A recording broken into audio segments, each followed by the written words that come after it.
بسم اللہ الرحمن الرحیم۔ السلام علیکم ناظرین۔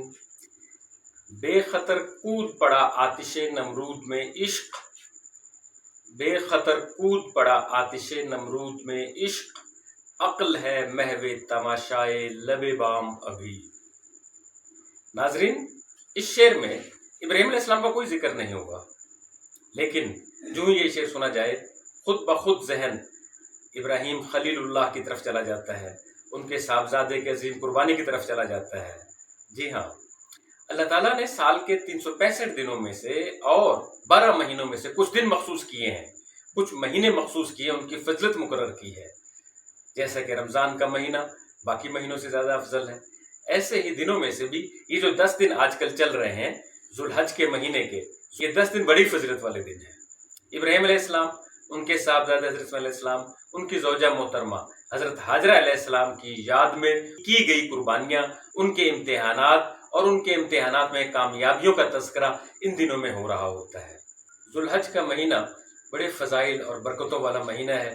اس مہینے میں تاریخ اسلام میں بہت سے واقعات ہوئے ہیں، جن میں سے ایک یہ ہے کہ اس مہینے میں خلیفہ چہارم حضرت علی المرتضیٰ رضی اللہ تعالیٰ عنہ کا عقد صاحبزادی رسول حضرت فاطمہ الزہرا رضی اللہ تعالیٰ عنہ سے ہوا، اور اسی مہینے میں حج کا واقعہ تو ہے ہی، اسماعیل علیہ السلام کی قربانی بھی ہے، لیکن حضرت عثمان غنی رضی اللہ تعالیٰ عنہ ذوالنورین ہیں، رسول اللہ صلی اللہ علیہ وسلم کی 2 لخت جگر حضرت عثمان غنی کے عقد میں آئیں۔ حضرت عثمان غنی رضی اللہ تعالیٰ عنہ کی وفات بھی اسی مہینے میں ہوئی، آپ کو شہید کیا گیا دین اسلام کی خاطر، مدینہ منورہ میں آپ کی شہادت ہوئی۔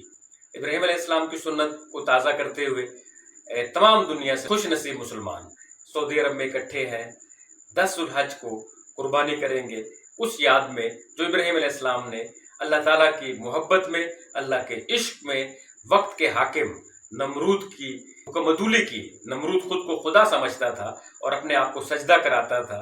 ابراہیم علیہ السلام نے اس کے اس حکم کو رد کر دیا اور حاکمیت الہیہ کا علم اٹھایا۔ اس بنا پر نمرود نے آپ کو آگ میں ڈالنے کا فیصلہ کیا، اور تاریخ نے اس واقعے کو محفوظ کر لیا، اور اللہ رب العزت اپنے محبوب لوگوں کو جن کو امتحان میں ڈالتا ہے ان کو ہمیشہ کامیاب و کامران رکھتا ہے۔ عزیزان من، ابراہیم علیہ السلام عراق کے شہر بابل میں پیدا ہوئے۔ آپ کا دور حضرت عیسیٰ علیہ السلام سے 1800 سال قبل کا دور ہے۔ اس دور میں عراق میں نمرود کی حکومت تھی، اس کی قوم بت پرست تھی، ساری قوم بتوں کی پوجا کرتی تھی۔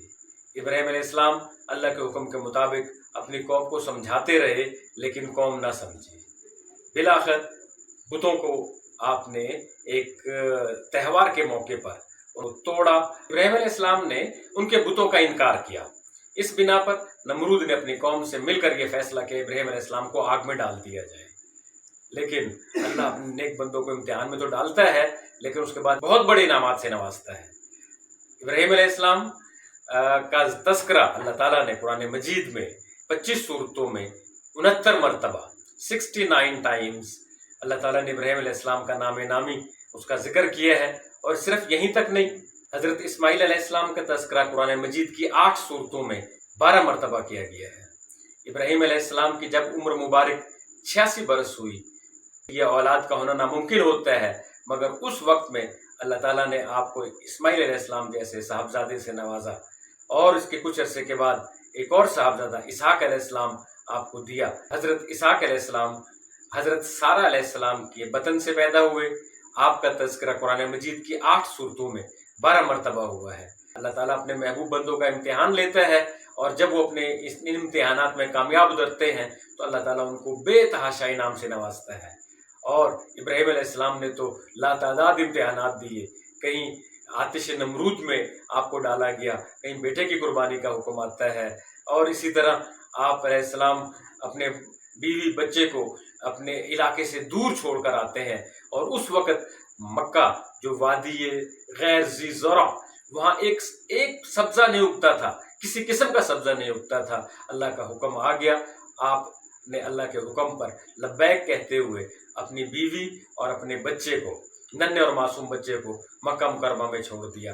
اللہ رب العزت نے آپ علیہ السلام کی اس قربانی کو قبول فرمایا اور بہت عزت بخشی، حتیٰ کہ حضرت ہاجرہ علیہ السلام اپنے ننھے بچے کے لیے